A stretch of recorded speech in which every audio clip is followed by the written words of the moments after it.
Hello friends, मैं प्रशांत मिश्रा। स्वागत है आपका अपने चैनल आरएलसी ट्यूटोरियल्स पे। फ्रेंड्स, जैसा कि हमने पिछले लेक्चर में कवर किया था, देखिए आर्मेचर रिएक्शन चल रहा है, ठीक है। आर्मेचर रिएक्शन से रिलेटेड ये आपकी तीसरी वीडियो है, ठीक है।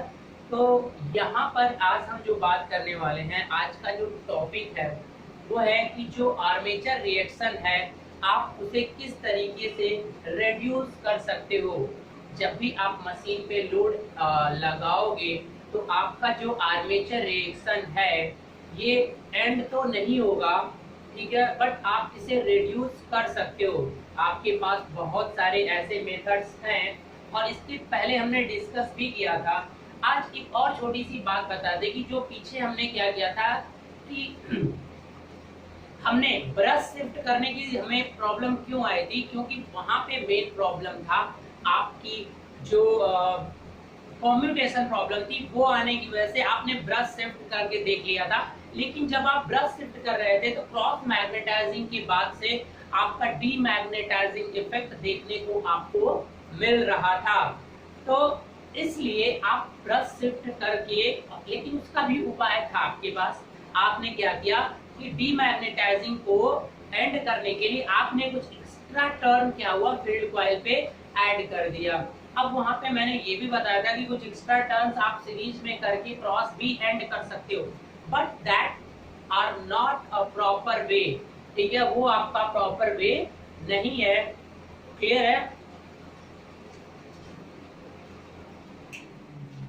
देखिए, वो आपका प्रॉपर वे नहीं है, ठीक है। अगर आप प्रॉपर वे में करना चाहते हो, ठीक है, प्रॉपर वे में क्रॉस मैग्नेटाइजिंग इफेक्ट, मेनली जो यहाँ पर रिड्यूसिंग की बात हो रही है, तो मेन हम बात कर रहे हैं ये क्रॉस मैग्नेटाइजिंग इफेक्ट। तो जो आप क्रॉस मैग्नेटाइजिंग इफेक्ट की बात कर रहे हो, बेसिकली मैंने पिछले लेक्चर में आपसे कहा था कि एक प्रोसीजर आपको मिला था कि उस प्रोसीजर से आपने क्या किया कि डीमैग्नेटाइजिंग इफेक्ट को आपने रिड्यूस कर दिया था, just adding some number of extra number of turns adding to the field poles, जिसकी वजह से दोनों का जो जितना एमएमएफ आपका आर्मेचर की तरफ से बैक बाउंस हो रहा था, उतना आपका क्या कर रहा, मतलब एमएमएफ क्या था कि आर्मेचर पे जब करंट फ्लो हो रही थी तो वो कुछ एमएमएफ डेवलप कर रहा था अपना, और वो एमएमएफ उसके अपोज में था। डीमैग्नेटाइजिंग का मतलब यही हुआ। तो आप उसके लिए क्या कर सकते हो कि उसको काउंटर बैक करने के लिए आप क्या करो कि आप पोल पे कुछ और एक्स्ट्रा टर्न जोड़ दो, तो उसका भी कुछ एमएमएफ बनेगा। ये एमएमएफ और ये एमएमएफ अगर बराबर हो गए तो आपका मेन जो एमएमएफ है वो आपका काम करता रहेगा। लेकिन मैंने कल ये भी आपको बताया था कि आप इसी मेथड से आप अप्रोच कर सकते हो क्रॉस मैग्नेटाइजिंग को भी रिड्यूस करने का, और उसके लिए भी मैंने बताया था, but that are not practically, मतलब पॉसिबल तो है, लेकिन क्या है कि वो इफेक्टिव नहीं होता है। तो अगर वो मेथड इफेक्टिव नहीं तो प्रॉपरली क्रॉस मैग्नेटाइजिंग, यानी जो एमएमएफ जनरेट हो रहा है फील्ड पोल से, या तो फ्लक्स जो जनरेट हो रहा है, अगर उसको आप प्रॉपरली क्या करना चाहते हो, अगर उसे आप प्रॉपरली सही करना चाहते हो, ठीक है, तो आपके पास ये सारी मेथड्स अवेलेबल है। बेसिकली ये सारी की सारी मेथड्स आपके क्रॉस मैग्नेटाइजिंग से ही रिलेटेड होती है, because if you want to compensate the demagnetizing effect of the armature reaction, you have the proper method to add the turn number of turns at the field of the machine. But if you want to reduce the effect of the cross magnetizing, that method are not effective. So here we have two more method, जिसकी वजह से हम क्या कर सकते हैं, cross magnetizing effect को क्या कर सकते हैं, रिड्यूस कर सकते हैं, ठीक है। तो ये थोड़ा सा आप समझ के रखिएगा, ठीक है, क्योंकि वो वाला मेथड क्रॉस के लिए टर्न ऐड करना वो इफेक्टिव नहीं था, ठीक है, वहां पे बोला था मैंने, ठीक है, क्योंकि वहां पे क्लास को एक मैं शेड्यूल दे रहा था, एक कॉन्सेप्ट चल रहा था ना, उसे समझाने के लिए मैंने ऐसा आपको बताया था। तो अब वो मेथड्स क्या है, यहाँ पे कुछ मेथड्स हैं जो तो आपको करना क्या पड़ता है कि कंस्ट्रक्शन में कुछ चेंजेस करने पड़ते हैं। अगर आप कंस्ट्रक्शनल चेंजेस करोगे तो आप क्रॉस मैग्नेटाइजिंग इफेक्ट को क्या कर सकते हो, सही कर सकते हो, ठीक है। अब ये कंस्ट्रक्शनल जो चेंजेस हैं ये आप कैसे करोगे, इसी को हमें क्या करना है आज की क्लास में देखना है। तो बेसिकली आपको हम क्रॉस मैग्नेटाइजिंग इफेक्ट को ही आज रिड्यूस करना बेसिकली आपको देखा जाएगा, ठीक है। तो अब इसके लिए सबसे पहले तो मैं ये बता दूं कि क्रॉस मैग्नेटाइजिंग इफेक्ट का क्रॉस का मतलब 90 डिग्री, मतलब आपका आर्मेचर वाला एमएमएफ एमएमएफ बोलो या तो फ्लक्स बोलो, फ्लक्स और एमएमएफ, ठीक है। तो जो भी है फ्लक्स इज इक्वल टू क्या होता है, सिंपली अभी मैं थोड़ा सा आपको समझाने की कोशिश करता हूं। ये आपका आर्मेचर हो गया, ये आपकी क्या हो गई, फील्ड कोल्स हो गई, ठीक है। तो अगर ये आपका कुछ इस तरह से अगर जनरेट होती हैं, ठीक है, तो आप क्या करते हो बताओगे मुझे, ठीक है। ये आपकी क्या हो गई कि फील्ड पोल्स हो गई, तो इसके बीच में जब आर्मेचर होता है तो जो फ्लक्स होता है कुछ इस तरीके से क्या हो जाता है, ये जब रोटर इस डायरेक्शन में मूव कर रहा है तो जो लीडिंग और फिर जो ट्रेल वाला पोल आएगा, जैसे लीड से वो आगे बढ़ के इस तरह से आगे बढ़ेगा, तो जो ट्रेलिंग नीचे से जो जाएगा उधर का डिस्टॉर्शन आपका यानी लीडिंग वाला कुछ ऊपर जाता है तो वो बन जाता है ट्रेलिंग पोल। इट मींस जो डेंसिटी हायर होती है वो आपके ऊपर वाले टिप पर देखने को मिलेगी। तो एक्चुअल में होता क्या है कि जब ये मशीन रोटेट करती है, तो अब देखिए पहले आप एक बेसिक कॉन्सेप्ट समझ जाइए इन सारे मेथड्स का, कि इन सारे मेथड्स में हमें करना क्या है। हमें करना क्या है कि ये जो डिस्टॉर्शन हो रहा है, एक्चुअल में हमारी जो मैग्नेटिक फील्ड थी वो कुछ इस तरह से थी, ये नॉर्थ पोल और ये क्या था, साउथ पोल। तो यहाँ पर क्या जनरेट हो रहा था, यहाँ पर आपका अगर क्रॉस की ये जो फील्ड जनरेट कर रही है, अगर यहाँ पे क्रॉस है तो इधर डॉट बन रहा था, magnetic field, right hand thumb rule लगा सकते हो, ठीक है। तो इस तरह से आपका हुआ था। यहाँ पर जब ये कंडक्टर में करंट फ्लो हुआ तो यहाँ पे क्या बने थे आपके, यहाँ इस वाले टर्म पर इधर आपका जो बना था वो क्या था, ये रूल किससे आता है भाई, राइट हैंड थंब रूल, ठीक है। राइट हैंड थंब रूल लगाकर हमने क्या किया था, ये आपका जीएनए और ये क्या शिफ्ट हो गया था, एमएनए शिफ्ट हो गया था, ये जीएनए और ये आपका एमएनए, मैग्नेटिक न्यूट्रल एक्सिस।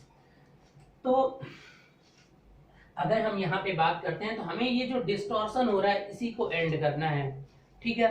तो डिस्टॉर्शन अगर एंड करना है तो आप जरा ध्यान से देखिएगा कि बीच वाले में मैग्नेटिक फील्ड इस एरिया में, और ये लीडिंग पोल ये बार बार बदलता रहेगा, ये यहाँ आएगा। अब जो कंस्ट्रक्शन दो तरफ से देख रहे हो तो इधर वाला ये ट्रेलिंग ये लीडिंग, तो कुल मिला के बीच में जो आपका हो रहा है, बीच में मैग्नेटिक फील्ड क्या हो रही है, इफेक्टिव होकर रिड्यूस हो जा रही है। तो अगर किसी में साइड वालों में देखो, ट्रेलिंग पोल का इस साइड और इस साइड दो है ना, तो दो एंड की बात करो, तो इस एंड वाले पे जरा ध्यान से, यही कॉन्सेप्ट है बस आपका, जो एंड है उधर पे आपका मैग्नेटिक फील्ड का सैचुरेशन हो रहा है, मतलब हाई डेंसिटी दिख रही है एंड पे। लेकिन बीच वाला जो पार्ट देख रहे हो, इस वाले पार्ट में क्या हो रहा है, रिड्यूस हो रही है। ये आर्मेचर रिएक्शन एक्चुअल में इन्हीं पार्ट को क्या कर रहा है, रिड्यूस कर रहा है।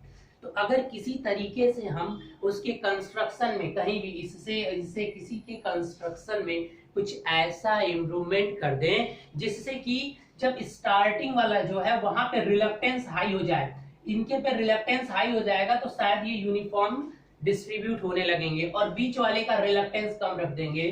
क्योंकि क्या होता है बेटा, देखिए जो आपका फ्लक्स होता है, फ्लक्स इज इक्वल टू क्या होता है, एमएमएफ बाई रिलक्टेंस, ठीक है। अब एमएमएफ का मतलब क्या होता है, number of turns into I, और रिलक्टेंस को मैं इस तरह से दिखा दिया, फ्लक्स का मतलब फाई। अब इस फार्मूले में अगर ये बताओ कि अगर ये इंक्रीज करेगा तो ये क्या करेगा, डिक्रीज करेगा। तो एंड की बात करो, अभी लीडिंग और ट्रेलिंग को आप मत समझिए, वो मूव जब करता है तो एक तरफ से लीडिंग और ट्रेलिंग होता रहता है, लीडिंग आगे बढ़ेगा फिर ट्रेलिंग उसके पीछे करेगा, वो लीड पॉइंट पे जाएगा फिर ट्रेल वाला लीड पे, लीड वाला ट्रेल पे, इसी तरह से, क्योंकि सर्कुलर मोशन हो रहा है। तो यहाँ पर अभी उस पॉइंट को समझने के लिए अभी इसको स्किप करिए, यहाँ पे समझिए पहले, आर अगर बढ़ेगा तो आपका फ्लक्स क्या होगा, घटेगा। अगर रिलक्टेंस कम होगा अगर कहीं पे, तो वहां पे फ्लक्स क्या होगा, ज्यादा होगा। तो हम क्या करते हैं कि यहाँ पे जो ये एंड पॉइंट है, जो ट्रेलिंग पॉइंट हम इस मशीन में दिखाए जनरेटर के केस में माने हैं, तो अगर यहाँ पर किसी तरह से हम जो फ्लक्स रिलक्टेंस है अगर उसको हम बढ़ा दें तो यहाँ पे क्या हो जाएगा, आपका ये फ्लक्स कम हो जाएगा। और यहाँ पर आपका जो, क्योंकि हाई रिलक्टेंस हो जा रहा है ना, अगर यहाँ के रिलक्टेंस को हम कम कर दें तो कुछ जो फ्लक्स होगा वो यूनिफॉर्मली डिस्ट्रीब्यूट हो जाएगा। इट मींस टोटल इसी पे कॉन्सेप्ट है इन सबका, कि किसी तरह से इस बीच वाले पार्ट में हमें क्या करना है, इस पोल पे जो है ना पोल, इस पोल के इस एरिया को क्या करना है कि हाई, इस एरिया को, ये मिडिल एरिया, मिडिल एरिया पे हमें रिलक्टेंस को कम रखना है, और ये जो साइड में दोनों निकले हुए हैं इसमें हमें क्या करना है कि रिलक्टेंस को हाई रखना है। कुछ इस तरह का कंस्ट्रक्शन आपको करना होगा। अगर आप इस तरह का कंस्ट्रक्शन कर देते हैं तो आप बेसिकली क्रॉस मैग्नेटाइजिंग इफेक्ट को क्या कर सकते हैं, रिड्यूस कर सकते हैं। तो चलिए इसी के लिए सारे के सारे रूल्स का जो प्रिंसिपल है ना बेटा वो यही है, ठीक है। अब किस तरीके से किया जा सकता है, अब वो जरा देखिए आप। अब वो देखने के लिए क्या है कि अब हम उसे सबसे पहले जैसे पोल चैम्फरिंग की बात कर लेते हैं। तो पहला मेथड आपका पोल चैम्फरिंग है। देखिए पोल चैम्फरिंग में क्या होगा, कुल मिला के आपको करना तो यही है, रिलक्टेंस बीच में क्या रखना, एक बार फिर से सुन लीजिए। मिडिल पॉइंट में जिस तरह से सपोज दैट कि ये आपका क्या है, ये आपका पोल है, ठीक है। आप देखिए ध्यान से जरा, ये आपको एक बना दिया इस तरह से, ठीक है।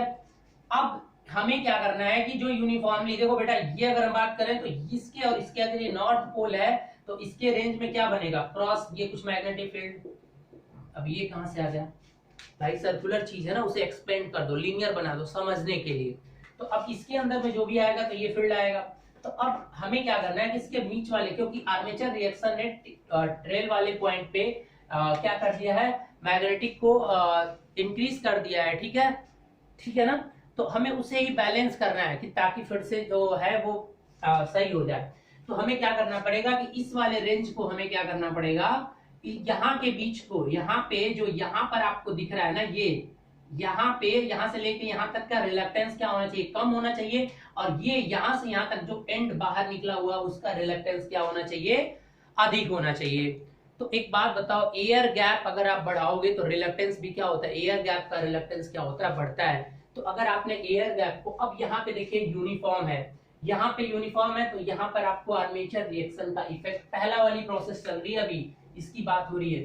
तो पोल चैम्फरिंग का मतलब क्या होता है कि पोल चैम्फरिंग करने का मतलब, अभी ये यूनिफॉर्म था, अभी क्या थी बेटा, ये डिस्टेंस यहां से यहां तक, ये डिस्टेंस, ये डिस्टेंस, ये डिस्टेंस, ये सारी की सारी डिस्टेंस जो देख रहे हो ना, ये सब सेम है, ये पूरा का पूरा यूनिफॉर्म डिस्टेंस है, कभी भी चेंजेस नहीं है। तो ऐसा करने से आर्मेचर रिएक्शन का इफेक्ट दिखेगा, पीछे हमने देखा भी था। अब इसी पोल का जो पोलसू निकला हुआ है, उसी के कंस्ट्रक्शंस को थोड़ा सा आप क्या कर दीजिए, चेंज कर दीजिए। अब कैसे चेंज करेंगे, देखिए अब करना क्या है कि आप सेम ऐसे ही कुछ बनाइए, ठीक है। कुछ इस तरह से आपने बनाया, ये दोनों तरफ सही बनाइएगा एक जैसा, ठीक है। अब क्या है कि कुछ इस तरह से ऐसे लगा दीजिए आप, मतलब इस पोल के कंस्ट्रक्शन को कुछ ऐसे चेंज करिए कि जो बीच में हो वो यहाँ पे एयर गैप, मान लीजिए ए डिस्टेंस ए है और यहाँ पर मान लीजिए डिस्टेंस बी, और यहाँ पर डिस्टेंस, इसको थोड़ा सा, यहाँ पर डिस्टेंस क्या हो गया, बी, मतलब बी जो है ग्रेटर देन ए होना चाहिए, यानी इनके कंस्ट्रक्शन जो बीच का एयर गैप है। अब यहाँ पर एयर गैप जो है, एयर गैप, इसको आप क्या करिए, नॉन यूनिफॉर्म, एयर गैप को नॉन यूनिफॉर्म बनाइए, ठीक है ना। ऐसा करने से क्या होगा कि बीच वाले पार्ट में आपका एमएमएफ, यहाँ पर एयर गैप कम है तो यहाँ का रिलक्टेंस भी क्या होगा, कम होगा, और रिलक्टेंस कम होगा तो फ्लक्स यहाँ पर हाई प्रोड्यूस होगा।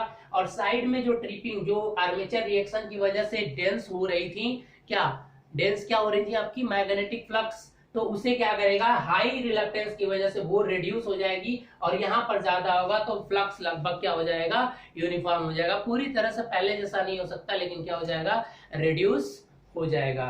आई होप आप समझ रहे हैं। तो चैम्फरिंग का मतलब समझ गए, किसी तरीके से आपका जो एयर फ्लक्स, यहाँ पे एयर दिख रहा था, ये यूनिफॉर्म की जगह नॉन यूनिफॉर्म बनाना है, कुछ इस तरह का कंस्ट्रक्शन कर देना है।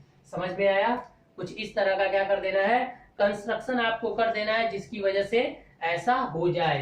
बात आई समझ में, कुछ इस तरह से आप करेंगे तो ऐसा हो जाएगा। मतलब क्या है कि ये जो कर्व है ना, ये कर्व, ये इसी के कर्व में आपने बनाया, सेम ऐसे करके, मतलब एक रेडियस में। अगर ये कर्व थोड़ा सा फ्लैट कर दोगे, थोड़ा सा इसको फ्लैट कर दोगे ना, जो कर्व आपने ऐसे बना रखा है उसको थोड़ा सा फ्लैट कर दोगे तो हो जाएगा नॉन यूनिफॉर्म। सिंपल है कंस्ट्रक्शन।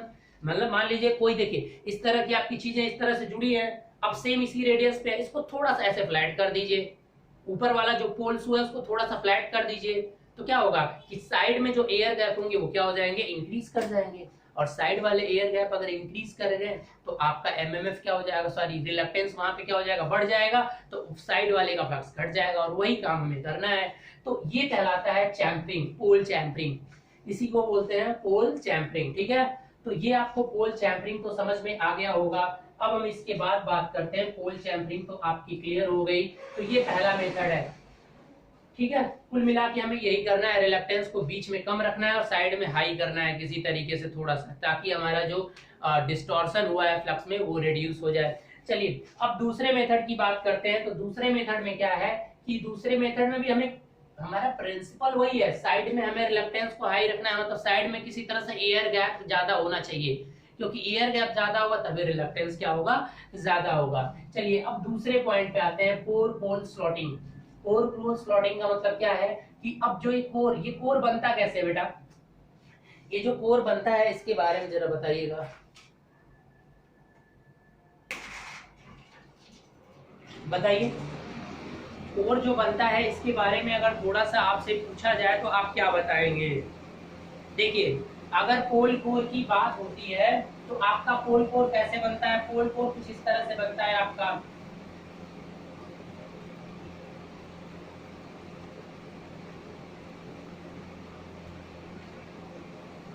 ठीक है, ये आपका पोल, ये पोल शू बोला जाता है, ये पोल कोर बोला जाता है, और इस पे बाइंडिंग होती है।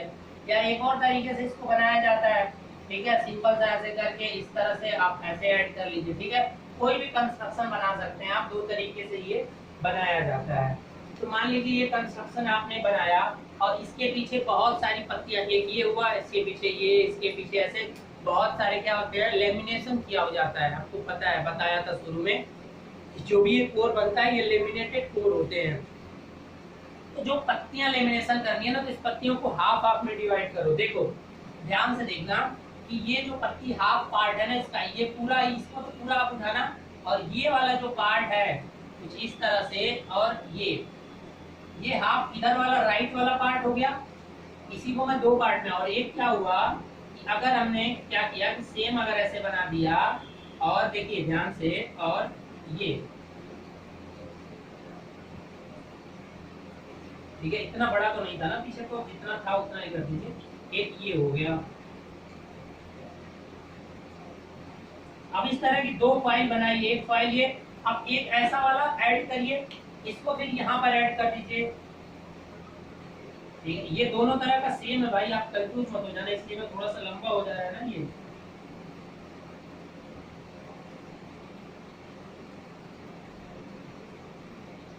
चलिए आप शायद दिख रहा है। एक ऐसी, देखो बहुत सारी पत्तियां बनाई जाती हैं, एक पत्ती आप इस तरह की लीजिए और एक पत्ती इस तरह की, इसके बाद इसको लगाइए, फिर एक ऐसी पत्ती इसके ऊपर ऐसे जोड़ के लेमिनेट करिए। ऐसा लेमिनेट करने से क्या होगा कि कुछ इस तरह का स्टैक बनेगा। ये वाला देखो, ये वाला जब आप इधर ऐड करोगे तो ये मान लो ये वाला हो गया, फिर इधर वाला जब ऐड करोगे इसको तो ये कुछ इधर आएगा इस तरह से, फिर इधर वाला ऐड करोगे तो कुछ इस तरह से आएगा, मतलब यहाँ तक पूरा, फिर इधर वाली कॉइल ऐड करोगे तो क्या आएगा, इधर आएगा। अब ये अगर पूरा कोर कुछ इस तरह से है, तो अब देखो बीच वाला जो ये पार्ट देख रहे हो ना, ये दोनों में इफेक्टिव, तो यहाँ पर एयर गैप, इसको थोड़ा इधर बढ़ा के ले लो क्योंकि बीच में है ना, इसमें जो है एयर गैप वो क्या होगा, कम होगा, और यहाँ पे एयर गैप क्या हो जा रहे हैं, बढ़ जा रहे हैं, क्योंकि बीच बीच में थोड़ा थोड़ा एयर गैप हो जाया करेगा। तो साइड जिधर निकला होगा इस तरह से, ठीक है, एक ऐसे लगेगा, फिर आगे ऐसे वाला लगेगा, फिर आगे ऐसे वाला लगेगा, फिर आगे ऐसे लगेगा, तो बीच बीच में थोड़ा थोड़ा एयर गैप, थोड़ा माइंड में विजुअलाइजेशन करने की कोशिश करिए कि बीच में हल्का हल्का एयर गैप पड़ेगा। लेकिन बीच वाला जो पार्ट है ये वाला, इसमें कोई एयर गैप नहीं दिखेगा। जो साइड में देखो अब इस तरह से था, अब बीच वाले पार्ट में मेरे ये हैंड देखने की आप कोशिश करें। अब एक पार्ट को मैंने ऐसे डिजाइन किया, अब क्या दूसरा पार्ट मैंने ऐसे लगाया, तो बीच में कहीं आ रहा है क्या गैप, नहीं, फिर इसके बाद ऐसे लगाया, तो इस वाले में गैप होता जा रहा है। देखो अब ऐसे लगाया तो ये इधर वाले में गैप है, फिर इधर गैप है, अब इधर करूंगा इधर गैप हो गया, इधर गैप हो गया। तो साइड में जो गैप्स हैं, एयर गैप्स, वो इंक्रीज कर जा रहे हैं, लेकिन जो मिडिल पॉइंट है वहां पर कोई भी एयर गैप नहीं हो रहा है। तो मेरा काम हो गया। तो मिडिल में क्या हो जाएगा, आपकी फ्लक्स इंक्रीज कर जाएगी और साइड में फ्लक्स क्या हो जाएगी, डिस्क्रीट हो जाएगी। तो इस तरह का जो कंस्ट्रक्शन किया जाता है पोल कोर को बनाने में, वो कहलाता है आपका पोल कोर स्लॉटिंग। पोल कोर स्लॉटिंग, इससे भी आपका क्या हो जाएगा, जो क्रॉस मैग्नेटाइजिंग इफेक्ट है वो क्या हो जाएगा, रिड्यूस हो जाएगा। मतलब आर्मेचर रिएक्शन क्या हो जाएगा, क्योंकि आर्मेचर रिएक्शन का मतलब क्या है, सिंपली क्रॉस मैग्नेटाइजिंग। अब बोलोगे सर डीमैग्नेटाइजिंग, अरे नहीं, वो तो ब्रश शिफ्ट करने के बाद आया था ना, तो अभी हम ब्रश को शिफ्ट कर ही नहीं रहे, नो प्रॉब्लम। हाँ, ब्रश को शिफ्ट नहीं करेंगे तो स्पार्किंग की प्रॉब्लम आएगी, वो हम कम्प्यूटेशन में देख लेंगे उसको इम्प्रूव करने के लिए। ठीक है, अभी नेक्स्ट टॉपिक है, समझ में आ गया दूसरा मेथड। अब तीसरे की बात करते हैं, पोल स्टैकिंग। पोल स्टैकिंग में क्या करना होता है कि जो आप पोल बना रहे हो, सिंपल सा देखिए, यहाँ पर सिंपल सा एयर गैप क्या हो जाएगा, यहाँ का रिलक्टेंस हाई हो जाएगा, इधर भी रिलक्टेंस, लेकिन ये बीच वाला जो पार्ट है इसमें जो रिलक्टेंस होगा वो कम रहेगा और हमारा काम हो जाएगा।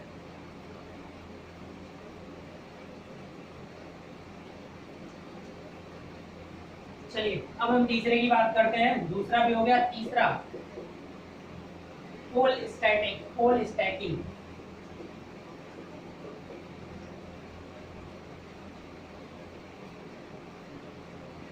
ठीक है, तीसरा पोल स्टैकिंग कैसे करना है, देखिए आपकी ये आपकी कॉइल हो गई,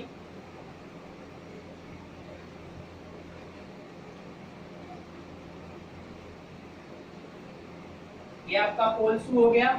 क्या करना है कि मान लीजिए नॉर्थ पोल है, इसमें बीच बीच में ना होल बना देना है आपको, एयर गैप्स कर देने इधर, कुछ इस तरह का कंस्ट्रक्शन कर देना। ऐसा कंस्ट्रक्शन करने से क्या होगा, जो बीच में एयर गैप्स जहां जहां आ रहे हैं, वहां पर एयर गैप जहां पे ज्यादा होगा, वहां का जो रिलक्टेंस है वो क्या हो जाएगा, अधिक हो जाएगा। रिलक्टेंस अधिक हो गया तो वहां का फ्लक्स कम हो जाएगा। तो ऐसा कंस्ट्रक्शन करके भी आप क्या कर सकते हो, क्रॉस मैग्नेटाइजिंग इफेक्ट। तो इसको डिटेल्स में इतना नहीं जाना है, क्वेश्चन अगर आता भी है तो बस नाम से ही आपका क्लियर हो जाएगा, तो इसलिए मैं इतना डिटेल नहीं जा रहा हूँ। बेसिक कॉन्सेप्ट बता दिया कि ये रीजन है, ये हमें इम्प्रूवमेंट करना होगा कंस्ट्रक्शन में, तो वो सबका वही है। ठीक है, चलिए अब सबसे मोस्ट इंपॉर्टेंट की तरफ चलते हैं, कंपनसेट वाइंडिंग। अगर हम कंपनसेट वाइंडिंग की बात करते हैं तो ये जनरली यूज, देखो कंपनसेट वाइंडिंग यूज करने के लिए भी इसके कंस्ट्रक्शन में चेंजेस किया जाता है। इसी के पोल के सारा का सारा कंस्ट्रक्शनल चेंजेस पोल में ही किया गया है। ठीक है, क्योंकि हमें पोल फील्ड को ही, पोल फील्ड मतलब मेन फील्ड को ही हमें क्या करना है, डिस्टॉर्ट हो चुकी है, डिस्टॉर्ट होने की वजह से हमें उसे क्या करना है, सही करना है। तो इसीलिए हम सब कुछ इसी के डिजाइन पे कर रहे थे। अब चौथा जो है आपका कंपनसेट वाइंडिंग, मतलब एक एक्स्ट्रा वाइंडिंग ऐड कराई जाती है इसमें। ठीक है, और सबसे पहली बात बता दूं कि एक्स्ट्रा वाइंडिंग करना होगा, एक्स्ट्रा स्लॉट बनाना पड़ता है। तो इसका मैन्युफैक्चरिंग कास्ट मशीन की, अगर कोई भी मशीन ऐसी है जिसमें आप कंपनसेट वाइंडिंग करना चाहते हैं, देन यू हैव टू पे मोर मनी, आपको ज्यादा पैसे पे करने पड़ेंगे।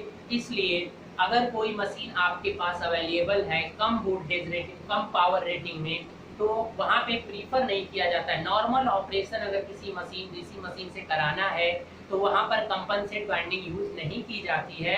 क्या किया जाता है कि उसके नंबर ऑफ टर्न्स को इंटरपोल वाइंडिंग, क्योंकि इंटरपोल वाइंडिंग सारे मशीन पे होते हैं, इंटरपोल वाइंडिंग हर मशीन में होता है, जिससे कम्प्यूटेशन भी इम्प्रूव होता है। वो कम्प्यूटेशन के बाद देखेंगे ये इंटरपोल वाइंडिंग क्या होती है। तो पहली बात कि ये जो मेथड होता है ये आपका क्या करता है, आर्मेचर रिएक्शन को क्या करता है, आर्मेचर रिएक्शन रिड्यूस करता है अंडर मेन पोल्स। ठीक है, तो चलिए पहले हम इसको हेडिंग डालते हैं और फिर देखते हैं, इसके बारे में थोड़ा कुछ चीजें देखनी है हमें।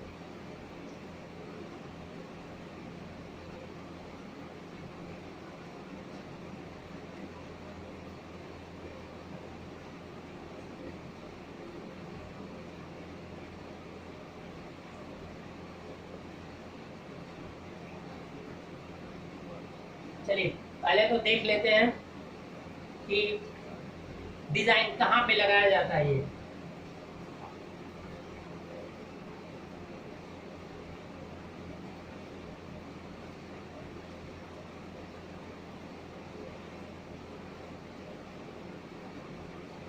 देखो यहाँ पे कोई चैम्परिंग नहीं किया मैंने, चैम्परिंग करने का मतलब यूनिफॉर्म नहीं है सारे, चैम्परिंग नहीं है कोई भी।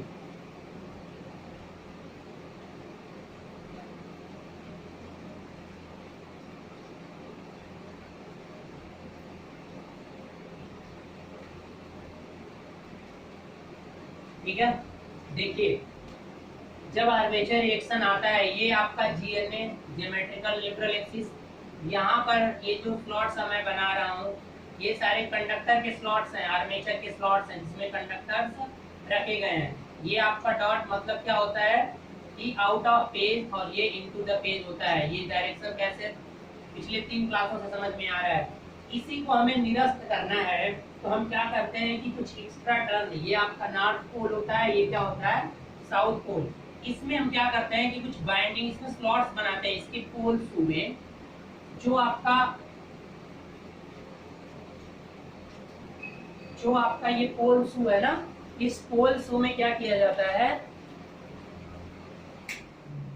इस पोल शू के अंदर एक स्लॉट काटे जाते हैं और उस स्लॉट्स में कुछ कंडक्टर्स को क्या किया जाता है, प्लेस किया जाता है। ठीक है, चलिए तो अब क्या करना है कि इसमें कुछ स्लॉट्स बनाइए। ठीक है, अब ये इसके अंदर स्लॉट्स बनाए जाएंगे, देख रहे हैं आप, ऐसे ही इधर भी स्लॉट्स बनाए जाएंगे। अब ये सब करने में आपका मैन्युफैक्चरिंग कॉस्ट बढ़ेगा कि नहीं बढ़ेगा, बढ़ेगा। तो इसलिए जहां पे कंपलसरी होता है, कहां पे इसे कंपलसरी होता है अभी मैं डिस्कस करूंगा। अब देखिए यहाँ पे भी कंडक्टर होंगे, यहाँ पे भी कंडक्टर, यहाँ पे भी कंडक्टर, और इसमें भी इसको अलग अलग क्या कर दिया जाएगा, बाउंड किया जाएगा। समझ रहे हैं, बाइंडिंग इनकी भी की जाएगी। तो अब इनकी बाइंडिंग, इनको जो जोड़ा जाता है, यहाँ पे ब्रश होगा, इस ब्रश से कनेक्ट करना होगा। तो जब आप इस ब्रश से इसको कनेक्ट कर रहे हो तो इसका एक सिरा इधर, यानी आर्मेचर के साथ ये किसमें जुड़ा रहेगा, सीरीज में। देखिए एक यहाँ से शुरू हो रहा है, एक एंड यहाँ पे खत्म होगा, ये वाला फिर इसमें चला जाएगा। मतलब जो ये कंपनसेट वाइंडिंग होती है ये आर्मेचर कॉइल से ही कनेक्ट होती है, और वो भी किसमें, सीरीज में कनेक्ट होती है। कंपनसेट वाइंडिंग कनेक्टेड, यानी ये कंपनसेट वाइंडिंग मतलब CW में कर दे रहा हूं, समझ जाना। Compensate winding are connected to armature with series. ठीक है, यानी जो इसमें करंट फ्लो होगी ना आर्मेचर में, अगर आई ये करंट अगर इसमें फ्लो हो रही, सीरीज में ऐड होने का मतलब क्या है कि अगर आई कंपनसेट वाइंडिंग में जो करंट होगी वो IA, ये दोनों क्या होगा, इक्वल होगा। इसका मतलब यही हुआ कि जो आपके आर्मेचर में करंट फ्लो हो रही है वही करंट आपके कंपनसेट वाइंडिंग में भी फ्लो होगी। और डायरेक्शन आपको ऐसे मेंटेन करना है, maintain direction as well as opposite direction of armature. देखो ये लाइन तो आप लिख लो, मैं लाइन का मतलब समझा रहा हूं। देखो करना, आप ये कंपनसेट वाइंडिंग यूज क्यों कर रहे हो, आर्मेचर रिएक्शन को डिलीट करने के लिए। सिंपल सी बात है ना। अगर आर्मेचर रिएक्शन को आप डिलीट करना चाहते हो तो आपको क्या करना पड़ेगा कि ये मैग्नेटिक फील्ड, ये जो फ्लक्स आया है ना, इसी की वजह से तो आपका आर्मेचर रिएक्शन आ रहा है, इसी की वजह से तो आर्मेचर रिएक्शन आ रहा है ना बेटा। अगर ये नहीं आता तो फिर आर्मेचर रिएक्शन कहां से आ रहा है, नहीं आ रहा है। इसी को खत्म करना है। तो यहाँ पर जो कॉइल लगी थी, यहाँ पर जो कॉइल लगेगी उसका ओरिएंटेशन उसके अगेंस्ट कर देना, मतलब अपोजिट। ओरिएंटेशन चेंज कर देने से मतलब अगर ये नॉर्थ पोल को क्रिएट कर रहा होगा यहाँ, तो इधर वाला साउथ पोल को एग्जिस्ट करवाएगा। बात आई समझ में। तो मतलब क्या है कि पोलैरिटी ऐसे मेंटेन करनी पड़ेगी कि यहाँ पर क्या बने, डॉट की पोलैरिटी आए, और यहाँ पर क्या आए, क्रॉस वाली पोलैरिटी आए, मतलब अपोजिट पोलैरिटी का। और ये कैसे करोगे आप, ओरिएंटेशन। अगर सेम आ रहा है तो ओरिएंटेशन बदल दो कॉइल का। बहुत पहले डायरेक्शन के बारे में पूरी क्लास ले चुका हूं, मैं समझा चुका हूं। नहीं समझ में आएगा तो क्लास को फिर से समझ लेना कि डायरेक्शन कैसे मेंटेन करेंगे। पहली बात कि ये कंपनसेट वाइंडिंग कहाँ पे होते हैं, पोल के शू में स्लॉट्स कट करके क्या किए जाते हैं, उसमें बाइंडिंग करके बनाए जाते हैं। और इसमें भी वही करंट फ्लो होती है जो कि आर्मेचर में करंट फ्लो होती है, क्योंकि ये आर्मेचर से हमेशा सीरीज में कनेक्ट होते हैं। और दूसरी बात, ये क्रॉस मैग्नेटाइजिंग इफेक्ट को कम करते हैं, वो भी अंडर द मेन पोल। इधर वाले एरिया में कहाँ कर रहे हैं, जो गैप है इधर एयर नहीं कर रहे हैं, इधर भी नहीं, अंडर द पोल जो आपका होता है। सबसे पहली बात कि मेंटेन करते हैं जो आर्मेचर रिएक्शन, वो मेंटेन करते हैं। नोट कर लो कि maintain the armature reaction under the pole. ये बात भी क्वेश्चन कभी कभी आया हुआ है, तो जो क्वेश्चन आया हुआ है आपके जेईई छोटे एग्जामिनेशन में, सबसे पहले मुझे उन्हें कवर करना है। अगर उन्हें कवर करता हूं तभी मैं आगे बढ़ूंगा। ठीक है, तो दो चीजें समझ में आ गई। अंडर द पोल में आपको करेगा, ठीक है, और आपको क्या करेगा, न्यूट्रलाइज करता है किसको, आर्मेचर रिएक्शन को, और वो भी कौन सा armature reaction, cross magnetizing effect की बात हो रही है। ठीक है, अब बेसिकली ये यूज कहाँ पे होता है, जैसे नॉर्मल कुछ ऐसे कंडक्टर्स यूज करने के लिए यहाँ पे इंटरपोल भी लगते हैं मशीनों, बताऊंगा इंटरपोल क्या होता है। तो जनरली सभी मशीनों में यूज नहीं होता है, क्योंकि ये स्लॉट काटना और ये सब करने में मशीन की कॉस्ट बहुत बढ़ जाती है, लेकिन कहीं कहीं बहुत जरूरी हो जाता है। ये कंपनसेट वाइंडिंग कहीं कहीं बहुत जरूरी होगा, और किसमें जरूरी होगा अब ध्यान से सुनिएगा जरा। मान लीजिए आपके पास एक बहुत हाई पावर की मशीन है, ठीक है, और ऐसी जगह आप उसे अपराध, मशीन का मतलब डीसी की बात कर रहा हूँ बेटा, भी आपने उसे कहीं बहुत हाई ऐसा लोड आप उसे दे रहे हो जिससे लोड बहुत तेजी से फ्लक्चुएट हो रहा है, अभी तुरंत बढ़ा तुरंत घट गया, फिर बढ़ा थोड़ा सा, मतलब लोड में बहुत तेजी से वेरिएशंस हो रहे हैं। ध्यान से देखिएगा, अगर लोड में वेरिएशंस होता है तो ये जो मैग्नेटिक फील्ड बन रहा है ये किसकी वजह से बन रहा है, लोड में वेरिएशन होने का मतलब क्या हुआ बेटा, आईए में वेरिएशन। लोड में वेरिएशन होने का मतलब क्या हुआ, आईए में वेरिएशन, क्योंकि आईए के अक्रॉस ही लोड कनेक्ट होता है। ठीक है, आइए कुछ अमाउंट आप मान लो, शंट मशीन थोड़ी सी अमाउंट ऑफ करंट शंट में चली जाती है, नो प्रॉब्लम, नेग्लेक्ट कर दो, सेपरेटली एक्साइटेड मशीन ले लो, कोई दिक्कत नहीं है। तो क्या होगा, आईए में वेरिएशन होगा, आईए में वेरिएशन होगा तो आईए की वजह से ही ये आर्मेचर फ्लक्स आ रहा है, और आर्मेचर फ्लक्स की वजह से ही आर्मेचर रिएक्शन हो रहा है। तो जैसे ही ये मान लो लोड करंट बढ़ा तो आईए बढ़ा, आईए बढ़ने की ये वाला जो आर्मेचर फ्लक्स है ये क्या हो जाएगा, बढ़ जाएगा। अब जरा ध्यान से देखिएगा, ये चीजें मैं मिटा रहा हूं।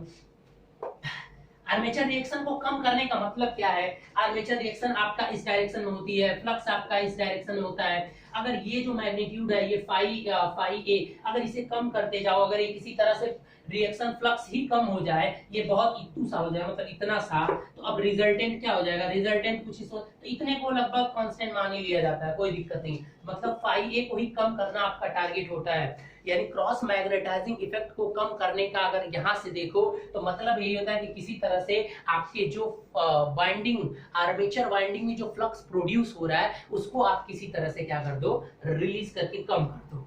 अगर वो कम हो गया बेटा तो आर्मेचर रिएक्शन नहीं देखने को मिलेगा। देख लो इस वाले फेजर डायग्राम से भी देख सकते हो आप। तो यही करना है मुझे किसी भी तरीके से। तो अब बात है कि सडनली लोड मान लीजिए वेरी हो रहा है, तो सडनली अगर लोड बढ़ेगा, मान लो ये इतने पे था, सडनली लोड बढ़ा तो ये भी तो तेजी से बढ़ेगा ना बेटा, ये फ्लक्स कभी इतना बढ़ा, फिर कभी इतना बढ़ जाएगा, फिर कभी इतना, मतलब इसमें भी वेरिएशन होगा। और आपको पता है अभी तक मैंने आर्मेचर रिएक्शन में ये मान के चला था कि एक बार लोड बढ़ गया और उसके अकॉर्डिंग थोड़ा सा आर्मेचर रिएक्शन आ गया। आर्मेचर रिएक्शन में वेरिएशन का नाम अभी तक मैंने नहीं लिया था। अब एक बात सुनिएगा, आर्मेचर रिएक्शन पे ये फ्लक्स जनरेट कौन करा रहा है, ये जो क्रॉस और इधर डॉट, ये वाला फील्ड मतलब एक मैग्नेटिक फील्ड दिखा रहा है, ये फील्ड कौन क्रिएट कर रहा है, जब आप लोड को कनेक्ट कर रहे हो। लोड के कनेक्ट होने से लोड में वेरिएशन होगा तो इस फ्लक्स में वेरिएशन होगा। अगर इस फ्लक्स में वेरिएशन, और ये फ्लक्स अपोज कर रहा है मेन फ्लक्स का, यहाँ पे आप देख भी चुके हो क्रॉस में है, ठीक है। तो अब ये जब इसका अपोज करेगा बार बार, अगर फ्लक्सेशन ऐसी जगह मशीन ऑपरेट हो रही है, ये वाइंडिंग नहीं है अभी, कंपनसेट वाइंडिंग कोई नहीं है, तो क्या होगा, इसमें वेरिएशन होगा। इसमें वेरिएशन होने की वजह से क्या हो जाएगा, अब देखो rate of change of flux, जो फ्लक्स खुद का बनाया आर्मेचर ने अब उसमें परिवर्तन होने लगा, तो उसी की वजह से सेल्फ इंड्यूस्ड ईएमएफ क्या हो जाएगा, उसी कॉइल में जनरेट होगा और वो उसी का अपोज करेगा जिससे प्रोड्यूस होगा। प्रोड्यूस किससे हो रहा है, उसी के करंट से हो रहा है, तो उसके अपोजिट डायरेक्शन में एक इंड्यूस्ड करंट फ्लो होने लगेगी। बात आई समझ में, और वो फ्लो सर्कुलेटिंग करंट बन जाएगा, मतलब पूरे कॉइल में सर्कुलेट करने लगेगी, सप्लाई सोर्स को भी अफेक्टेड कर देगी, क्योंकि मशीन आपकी हाई पावर मशीन है और ये सर्कुलेटिंग करंट बहुत ज्यादा हो जाएगा, हीट करके मशीन भी डैमेज हो जाएगी और सोर्स भी आपको डैमेज कर सकता है अगर आपने इसे बैलेंस नहीं किया, ठीक है। तो इसलिए जब भी आप बहुत ऐसी जगह पे मशीन, डीसी मशीन को करना है जहां पे बहुत तेजी से फ्लक्चुएशन हो रहा है, हाई पावर पे लोड, तो वहां पर कंपनसेट वाइंडिंग जरूरी है। अगर ये कंपनसेट वाइंडिंग होगा तो देखो जैसे ही लोड बढ़ेगा बेटा, तो ये वाला करंट इससे भी तो जुड़ा है, तो ये जितना आगे बढ़ के प्लस में इंड्यूस्ड ईएमएफ करेगा, ये नेगेटिव में कर देगा, तो इस तरह से न्यूट्रल कर देगा वो। बात आई समझ में, ये बहुत बड़ा इंपैक्ट रूल होता है कंपनसेट वाइंडिंग का। तो मैक्सिमम जैसे आपकी रोलिंग मशीन, हाँ rolling mill meter, turbo generator, rolling mill, turbo generator, this type of machines, ये जो होते हैं ये यहाँ पे लोड का फ्लक्चुएशन बहुत ज्यादा देखने को मिलता है, तो वहां पर कंपलसरी होता है कि आपको कंपनसेट वाइंडिंग लगाना पड़ेगा, इंटरपोल वाइंडिंग से ही केवल काम नहीं चलेगा। तो आपका हाई वेरिएशन लोड जहां भी होंगे तो वहां पे करना पड़ेगा। बता दिया क्या होता है, नहीं लगाओगे तो क्या होगा ये भी मैंने बता दिया आपको। नहीं समझ में आएगा तो वीडियो को एक बार फिर से देख लेना, ठीक है, इसी वीडियो को, ठीक है। तो इस तरह से आपका ये यूज होता है। कनेक्टेड किसमें होता है, सीरीज और अंडर पोल में उस तरह से नॉर्मली तो करता ही है, लेकिन बेसिकली हाई लोड पे इसका ज्यादा दो काम करने लगता है। जब फ्लक्चुएशन होते हैं तो उसके बैलेंस करता है आर्मेचर रिएक्शन, क्योंकि आर्मेचर रिएक्शन की वजह से इंड्यूस है, उसी को बैलेंस अगर इसने पहले ही कर दिया तो वो भी, और इंटरपोल भी बैलेंस करता है, लेकिन उसका कॉन्सेप्ट दूसरा है, उसको अभी हम कम्यूटेशन के बाद बताते हैं। इंटरपोल बाइंडिंग भी आर्मेचर रिएक्शन को क्या करता है, कम करता है, ठीक है। और मैक्सिमम मशीन में वही लगा होता है, तो क्या किया जाता है कि इसके जो टर्न्स होते हैं ना, ये जो टर्न, एक्स्ट्रा टर्न, ये इंटरपोल बाइंडिंग पे ही ऐड कर दिए जाते हैं नॉर्मल छोटे मशीनों में जहां पे नॉर्मल ऑपरेशन होता है, ठीक है। चलिए, तो आई होप आप समझ गए होंगे कि ये आपका जो आर्मेचर ये वाला जो पार्ट है ये आपका समझ में आ गया होगा, ठीक है। अगर नहीं समझ में आएगा तो इसकी नोट्स मैं आपको कॉपी करके दे दूंगा, ठीक है ना। तो यहाँ से क्वेश्चन कौन कौन से आते हैं वो जरा सोचिएगा कि कंपनसेट वाइंडिंग कहाँ पे कनेक्ट होते हैं, कहाँ पे, ठीक है। तो पहले पोल शू में स्लॉट्स कट करके लगाया जाता है, पहला क्वेश्चन। दूसरा क्वेश्चन ये आता है कि जो आर्मेचर कंडक्टर होते हैं वो सॉरी ये जो कंपनसेटिंग वाइंडिंग कंडक्टर होते हैं ये आर्मेचर कंडक्टर से कैसे जुड़े होते हैं, सीरीज में कि पैरेलल में, तो सीरीज में जुड़े होते हैं। अब कंपलसरी कहाँ पे होता है, कंपनसेट करता क्या है कंपनसेट वाइंडिंग, तो अंडर पोल में क्रॉस मैग्नेटाइजिंग इफेक्ट को कम करता है, तीसरा क्वेश्चन। नेक्स्ट क्वेश्चन ये है कि क्या ये सारी जगह यूज होता है, नहीं, ये कॉस्टली पड़ता है इसलिए इसका सारी जगह यूज नहीं होता है, लेकिन अगर हाई वेरिएशन लोड अगर कहीं है तो वहां पे ये कंपलसरी हो जाता है, नहीं बनाओगे तो फिर मशीन जल जाएगी, सोर्स भी इफेक्ट हो जाएगा, वो बता दिया, ठीक है। तो इतनी चीजें आपको हो गई, आर्मेचर रिएक्शन को कंट्रोल करने की चीजें आप समझ गए। तो अब यहाँ पे क्वेश्चन ये है कि जो ये टर्न है ना, यहाँ पे कंपनसेट वाइंडिंग टर्न या कंपनसेट वाइंडिंग जो कंडक्टर्स लगाओगे वो कितने कंडक्टर चाहिए, टर्न बोलो या कंडक्टर, अब वो टर्न कितने चाहिए, बस इसी के लिए आपको पढ़ना है इसमें, ठीक है। चलिए उसे भी देख लेते हैं।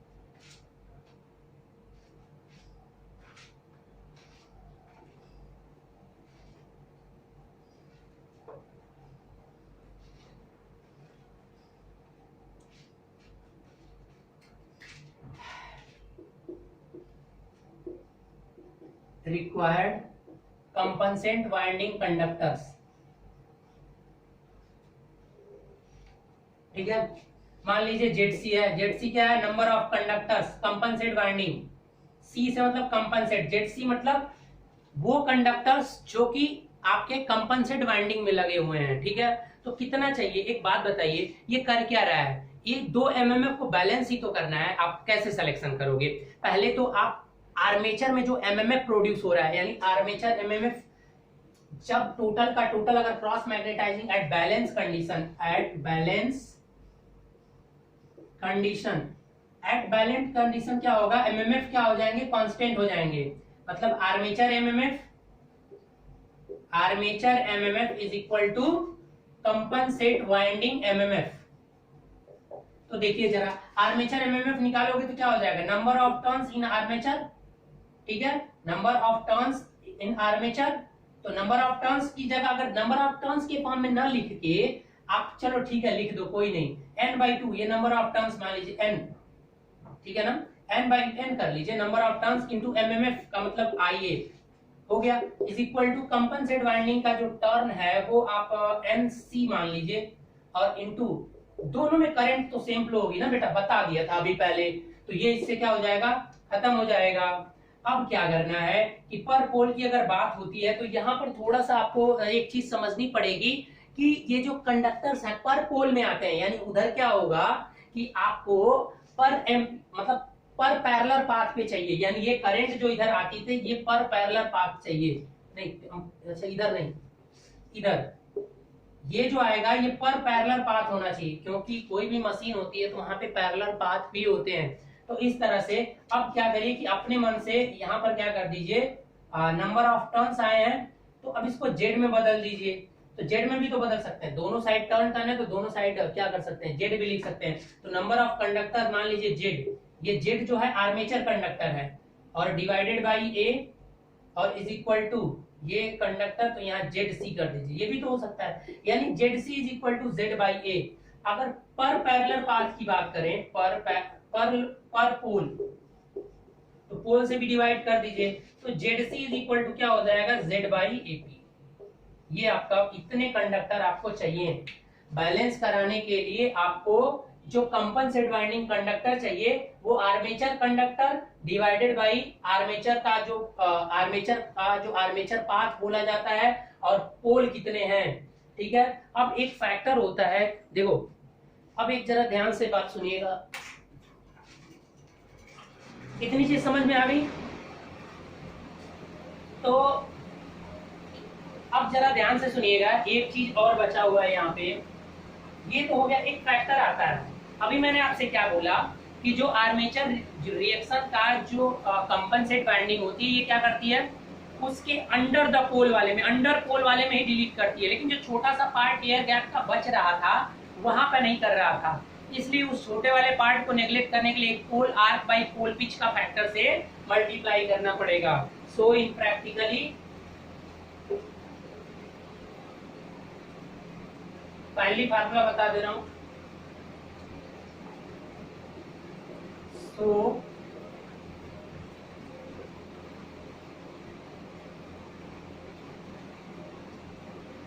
प्रैक्टिकली क्या होता है कि number of conductor compensate winding Z by AP, Z जो है वो आर्मेचर का कंडक्टर है, ये कंपनसेट वाइंडिंग का जो आपको रिक्वायर्ड इतना चाहिए, इनटू एक रेशियो आ जाता है पोल आर बाई पोल पिच। देखो बेटा ये लगभग ना इसकी वैल्यू 0.7 से 0.9 तक देखने को मिलेगा, 70% से 90%। ये फैक्टर क्यों आ रहा है मैं आपको समझा देता हूँ, 1 मिनट, क्यों ये फैक्टर तो जरूरी हो जा रहा है प्रैक्टिकली। देखिए आपकी ये मशीन है बेटा, ये आप ऐसे करोगे तो यहाँ पर क्या हो रहा है कि ये तो आपके क्या हो गए, यहाँ पर गैप बढ़ रहा है कि नहीं, ये गैप है, ये गैप है, अंडर पोल में ही आपका आर्मेचर जो क्रॉस मैग्नेटाइजिंग इफेक्ट है वो बैलेंस हो रहा है। तो इसीलिए पोल आर मतलब ये पूरा आर्क एरिया, पोल पिच का मतलब स्लॉट पर पोल, वो आगे समझा दूंगा मैं। तो कुछ एक ऐसा फैक्टर आप समझ लीजिए कि बस इतने वाले पार्ट को, कुछ पार्ट एक्टिव नहीं है ना, समझ लीजिए, इसीलिए 0.70 से 90%, इसलिए क्लियर है। तो उसको मैं और भी आगे क्लियर कर लूंगा। तो जिस तरीके से एक फैक्टर भी आ जाता है तो पूरा फार्मूला ये बनता है, इतने नंबर ऑफ कंडक्टर्स आपको चाहिए कंपनसेट वाइंडिंग में क्रॉस आर्मेचर को न्यूट्रलाइज करने के लिए। तो ये रहा फ्रेंड्स कि किस तरीके से आप, अब नेक्स्ट मेथड बचा इंटरपोल वाइंडिंग। तो इंटरपोल वाइंडिंग में यही number of turns compensate slot को कट करके नहीं, एक अलग से पोल डिजाइन किया जाता है, उस पे बना दिया जाता है। एक्चुअल में जो इंटरपोल वाइंडिंग होता है वो कम्यूटेशन को इम्प्रूव करने के लिए बनाया जाता है। तो इसीलिए पहले अब कल की वीडियो, आप जो वीडियो आएगी अब वो आपकी पहले कम्यूटेशन देखते हैं, फिर आपका इंटरपोल वाइंडिंग, और इसके बाद अब मशीन के अंदर जो जो एमएमएफ आ रहे हैं सबका शेप कैसा होता है वो चीज को देख लेंगे। इसके बाद आपका पैरेलल ऑपरेशन हो जाएगा जनरेटर का, फिर जनरेटर खत्म। तो आई होप इस वीकेंड आपका जनरेटर एंड हो जाएगा, अगले वीकेंड से हम आपका डीसी मोटर स्टार्ट करेंगे। ओके फ्रेंड, तो अगर वीडियो पसंद आ रही तो आप लाइक करते रहिए, ठीक है। शेयर क्या करना है, शेयर तो अभी करना नहीं है, ठीक है। और आप इसे पर डे पढ़ते रहिए, ठीक है। चलिए मिलते हैं आपको अगली वीडियो में।